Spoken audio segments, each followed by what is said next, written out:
어떤 사람이 사냥을 마치고 집으로 돌아오는데 뭔가 집안 분위기가 이상합니다. 마당에 피 자국이 가득합니다. 아이가 마루에서 죽어 있는 거예요. 아이에게 달려가는데 집에서 키우던 개가 어디선가 달려오더니 꼬리를 칩니다. 그런데 개의 입 주변에 피가 묻어 있는 거예요. 너무나 화가 났습니다. 그동안 잘 키워줬는데 어떻게 아이를 물어 죽일 수가 있는가? 화가 나서 총으로 개를 쏘았습니다. 개는 절명을 하고 말아요. 그리고 아이의 시신을 수습하기 위해서 갔는데 아이는 죽은 것이 아니라 잠을 자고 있었습니다. 그렇다면 이 주변의 피는 무엇인가 하고 봤더니 한켠에 독사 한 마리가 죽어 있는 거예요. 그 피는 아이의 피가 아니라 독사의 피였습니다. 개의 입 주변에 묻어 있었던 피는 바로 그 뱀의 피였던 거죠. 주인은 후회를 합니다.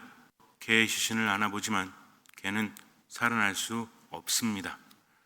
우리는 세상을 살면서 내가 보는 것이, 내가 듣는 것이 맞다고 생각을 해요. 때로는 맞습니다. 어느 정도는 맞아요. 하지만 내가 생각하는 모든 것이 맞는 것은 아니라는 거죠. 인간의 삶이라는 게 그렇습니다. 어떤 확신을 갖게 되면 그렇게 믿을 수밖에 없는 거죠. 내가 생각된 대로 흘러가니까. 처음에는 삶을 경험하면서 이런 거구나 저런 거구나 배우게 됩니다. 그러나 저마다 다른 환경 안에서 스스로의 확신을 갖게 되죠. 우리는 뭐라고 합니까? 참 다르다라고 합니다. 저 사람이 다르고 내가 다르다라고 그래요. 나는 상처받았다라고 하는데 때로는 그보다 더 심한 상처를 내가 주고 살기도 한다는 것을 본인만 알지 못하는 경우도 있다라는 거죠. 예수님께서 세상에 오셨을 때 사람들은 그분을 알아보기도 하고 알아보지 못하기도 하죠.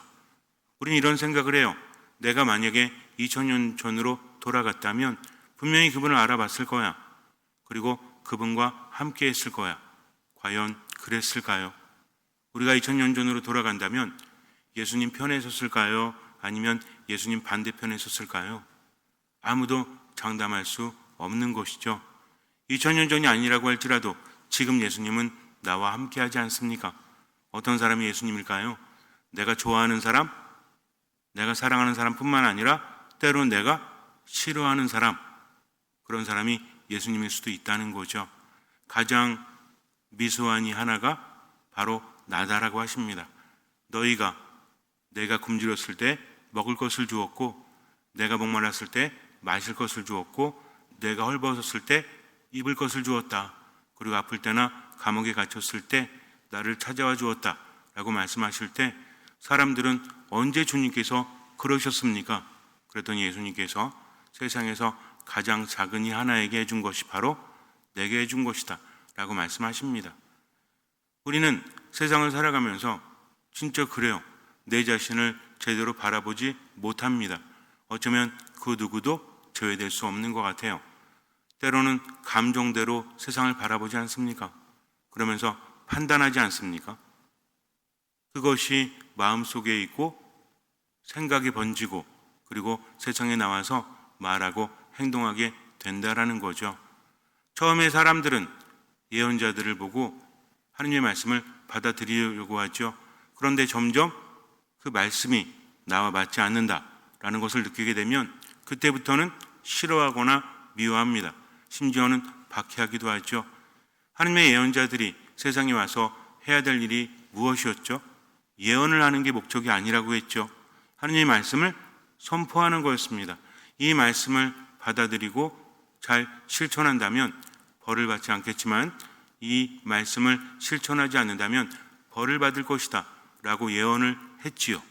예언 자체가 중요한 것이 아니라 그분 말씀의 선포, 그것을 받아들여야 합니다. 그런데 사람들은 예언자들을 박해하죠. 때로는 죽이기도 합니다. 왜 그랬을까요? 정말 못돼서. 그들의 눈에는 예언자들이 하나님의 예언자라고 보이지 않았기 때문입니다. 스스로 눈을 가리워버린 거죠.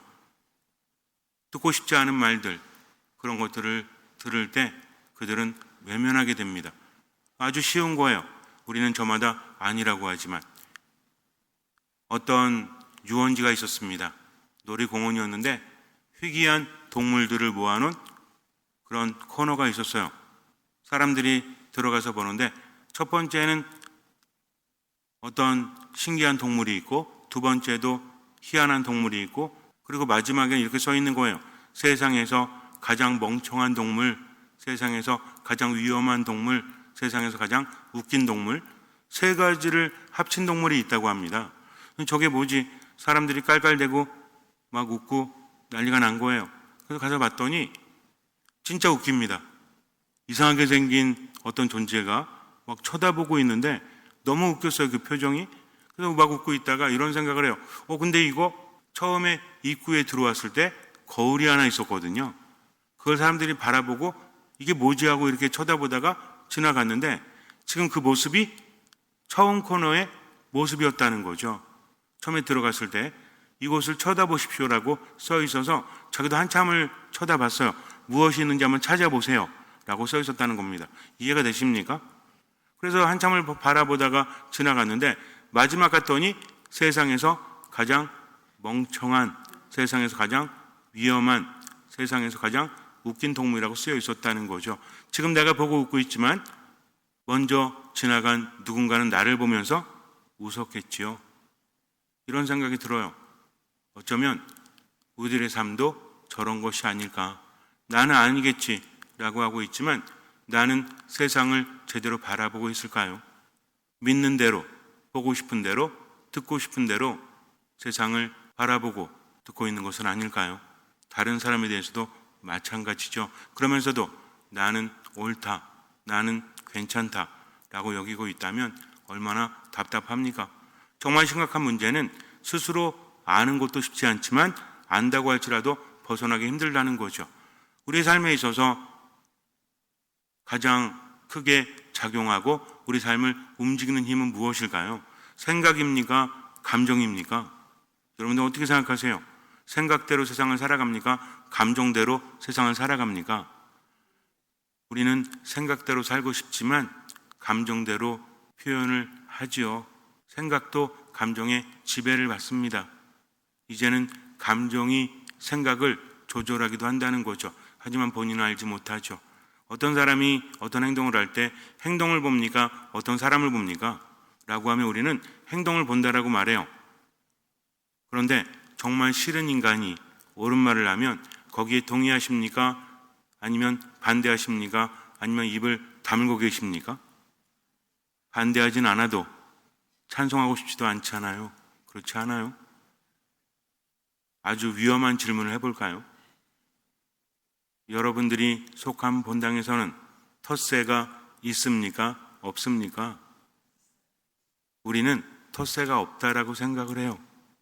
그런데 과연 다른 데서 온 사람도 그렇게 느낄까요? 상대방의 잘못만 바라보고 있죠. 그러면서 내가 한 것은 바라보지 못합니다. 그러니 세상은 바뀌지 않는 거죠. 이건요, 내가 의도하기 때문이 아닙니다. 나도 모르게 그렇게 되어 버린다는 거죠. 선입견, 편견, 고정관념이 나도 모르는 사이에 우리 안에 쌓여지게 됩니다. 그걸 통해서 세상을 바라보니까, 세상을 들으니까 문제가 된다라는 거죠. 그래서 나 자신을 돌아본다는 것은 결코 쉬운 일이 아닙니다. 정말 쉬운 일이 아니에요. 그리고 안다고 할지라도 그것을 바꾸는 것은 더 어렵다는 거죠. 그래서 하느님께서 뭐라고 하십니까? 구약에서 떠나라고 하시죠. 아브라함에게도 떠나라고 하셨습니다. 모세에게도 가라고 하셨죠. 이스라엘 백성에게 이제 이집트를 떠나라고 하십니다. 여기서 중요한 건 뭐냐면 어딘가에 좋은 땅이 있다가 아니라 지금의 삶을 내려놓지 않으면 새로운 삶으로 들어갈 수 없다는 거죠. 근데 아브라함도 그 많은 나이에 인간적으로 본다면 불가능한 나이에 떠나지 않습니까? 그리고 자식을 낳지 않습니까? 그래서 중요한 건 바꾸는 것은 내가 아니라 나는 그분의 말씀을 따라서 어디를 떠나면 돼요? 여기를 떠나면 돼요. 그 여기는 어디입니까? 그렇다고 해서 오늘 집에 가셔가지고 짐 다 싸가지고 이사 가라는 것이 아니라 내가 여태까지 보아왔던, 내가 여태까지 들어왔던 것을 떠나기 위해서 어떤 마음으로? 듣는 마음으로 머물러야 한다는 거죠. 때로는 그 말씀이 불편할 수 있죠. 미사를 봉헌하고 말씀을 묵상하고 기도를 하다가 듣다 보면 너무 불편할 때가 있어요. 그러나 양심을 통해서 들리는 그 말씀에 귀를 기울여야 합니다. 너무 어려워요. 그래서 자기 자신을 죽이는 것과 같은 겁니다. 자기의 십자가를 지는 것과 같다라는 거죠. 그래도 그 길로 가지 않으면 결국은 더 힘들어질 수밖에 없고요. 하느님도 알아보지 못할 수도 있다라는 거죠. 세례자 요한과 예수님은 너무 달랐죠. 세례자 요한은 금욕주의였습니다. 술도 안 마셨죠. 그리고 사람들에게 농담도 하지 않습니다. 어울리지도 않아요. 혼자 외치죠. 회개하고 그분의 길을 준비하라고. 낙타 털옷을 입고 메뚜기와 들꿀을 먹으면서 살아갑니다. 이거는 종말론적인 삶이었거든요. 사람들이 볼 때는 너무 심한 거죠. 그래서 마음에 들지 않습니다. 그러다가 예수님께서 오셔가지고 사람들과 어울리죠. 죄인들과 어울리죠. 세리들과 어울리죠. 그러니까 뭐라 그래요? 먹보여 술꾼이며 세리와 죄인들의 친구다라고 합니다. 세리와 죄인들은 부정한 존재들이죠. 그러니까 예수님도 부정한 존재다라고 말하는 겁니다. 근데 세례자 요한한테는 뭐라고 했죠? 저자는 마귀가 들렸다라고 말합니다. 중요한 건 뭐냐면 그분들의 메시지를 받아들이기보다는 자기들에게 마음에 안 드는 것만 바라봤기 때문에 그 어두운 눈이 점점 보이지 않게 되고 결국에 하느님을 십자가에 못 박았다는 거죠. 이제 우리의 삶을 돌아봐야 합니다. 나는 어떻습니까? 세상을 고정관념 안에서 편견 안에서 바라보고 있지 않나요? 나 중심으로? 그게 나 중심인 거예요. 상대방의 말을 들어야 합니다. 새롭게 보려고 노력을 해야 됩니다. 고집을 부리지 말아야 되는데 그 고집을 내가 모르니까 문제라는 거죠. 다른 사람 봐서는 안 됩니다. 나 자신을 보면서 묵상해야 돼요. 그리고 정말 자유롭고 싶거든 어떻게 하면 돼요? 고치려고 애를 쓰면 되죠? 아니에요. 안 고쳐집니다. 중요한 건 인간의 힘으로는 거의 불가능해요. 여러분들 감정을 바꿀 수 있나요? 순간 드는 힘든 부정적인 감정을 바꿀 수 있습니까? 어떤 사람을 볼 때마다 울컥 치미는 감정을 바꿀 수 있나요? 이러면 안 되겠다. 내가 티내지 말아야지, 잘해줘야지 라고 마음 먹지만 그 사람을 보는 순간 어때요? 조절이 안 됩니다. 그래서 아까 그랬잖아요. 반대하진 않아도 찬성하지도 않잖아요.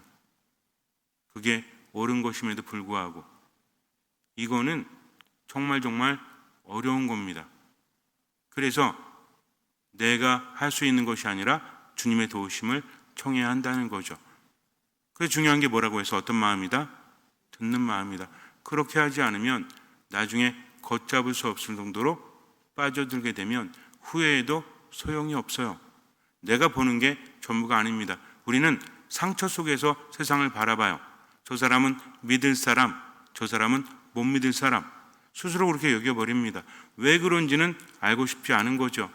그냥 나 중심으로 내가 상처받았다, 내가 화가 났다 라고 하지만 정말 그럴까요? 세상이란 게 그렇게 단순할까요? 내가 생각하는 대로 세상이 그럴까요? 보통 우리는 이 순간에도 그냥 보이는 대로 판단하고 개를 죽이는지도 몰라요. 목숨을 걸고 아들을 지켜줬는데 그것을 알아보지 못함이 얼마나 안타깝습니까? 마지막 맞이할 때 내가 내 삶을 돌아보면서 외적으로 힘들었다. 왜 그랬을까? 이게 아니라 내 자신이 왜 그랬을까? 좀 더 나를 내려놓았으면 좋았을 텐데 라는 후회는 그래도 줄여야 되지 않습니까? 그러기 위해서는 어떤 마음으로? 듣는 마음으로. 너무 힘들지만 이게 살 길이죠. 처음에는 힘들어요. 그러나 자꾸 따르다 보면 그 다음에는 주님께서 함께 해주신다는 거죠. 살아가면서 내 마음속에 그분의 말씀이 들릴 때 멈추십시오. 잘 못하더라도 그냥 멈추세요. 그리고 성호를 그으십시오. 듣는 마음을 총하십시오. 그렇게 살아가면 돼요. 자꾸만 노력하다 보면 나머지는 주님께서 채워주십니다. 얼마만큼 노력해야 돼요?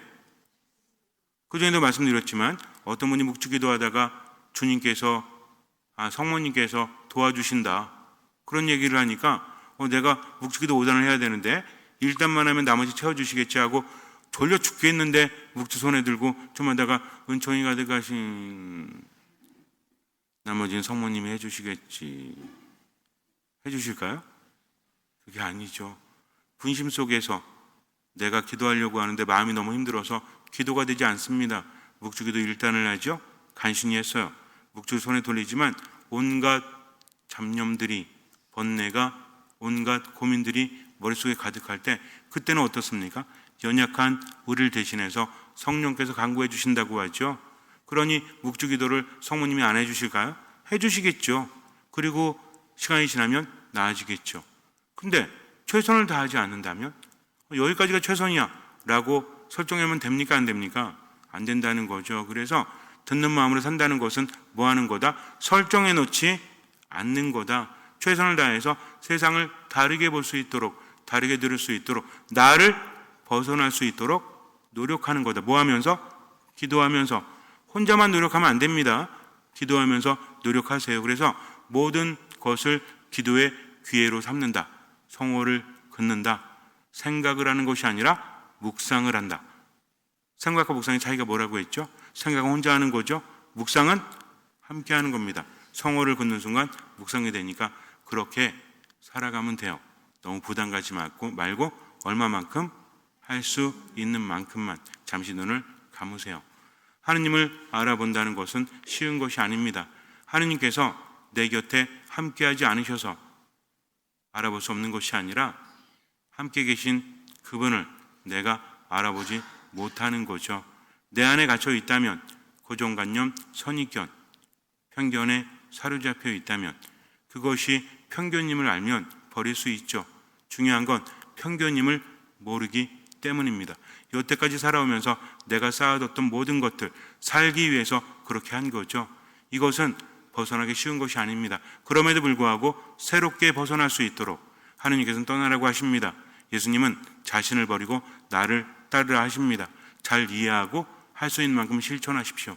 나머지는 주님께 맡기십시오. 주님께서는 그 믿음을 보시고 우리 삶에 놀라운 기적을 일으켜 주실 것입니다.